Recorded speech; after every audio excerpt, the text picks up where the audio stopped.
Hello guys, ఈ ఇయర్లో TCS అడ్డిన question ఇది. ఏందులేం లేదు, చాలా సింపుల్. ఇక్కడ యూజరు ఒకటేస్తే 2000 అవుట్పుట్లో ఇవ్వాలి, ఒకవేళ 2 వేస్తే 5000 అవుట్పుట్లో ఇవ్వాలి, 6 వేస్తే 9000, 9 వేస్తే 12000, 12 వేస్తే 15000 అవుట్పుట్లో ఇవ్వాలి. ఒకవేళ ఈ కేసెస్ అని మ్యాచ్ అవ్వకుంటే ఎర్రర్ ఇవ్వాలి. ఇప్పుడు సొల్యూషన్ చూద్దాం. యూజర్ నుంచి ఇన్పుట్ తీసుకోవాలి, కాబట్టి స్కానర్ క్లాస్ని java.util ప్యాకేజ్లో ఇంపోర్ట్ చేసుకొని ఈ స్కానర్ క్లాస్కి ఆబ్జెక్ట్ క్రియేట్ చేయండి. యూజర్ ఇచ్చిన ఇన్పుట్ని నమ్ అనే వేరియబుల్లో స్టోర్ చేసుకోండి. ఇప్పుడు స్విచ్ కేస్ యూజ్ చేయండి.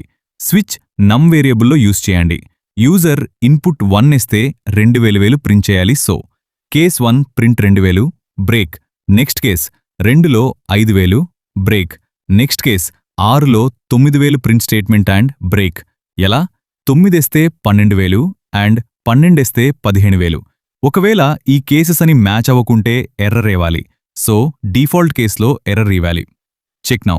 1కి 2000, 6కి 9000, 12కి 15000. ఈ కేసెస్ మ్యాచ్ అవ్వకుంటే ఎర్రర్ ప్రింట్ అవుతుంది. That's it guys. TCS prepare అవ్వడానికి ఒక మంచి ఫ్రీ వెబ్సైట్ తెలిసింది. So comment any emoji, I'll send you link.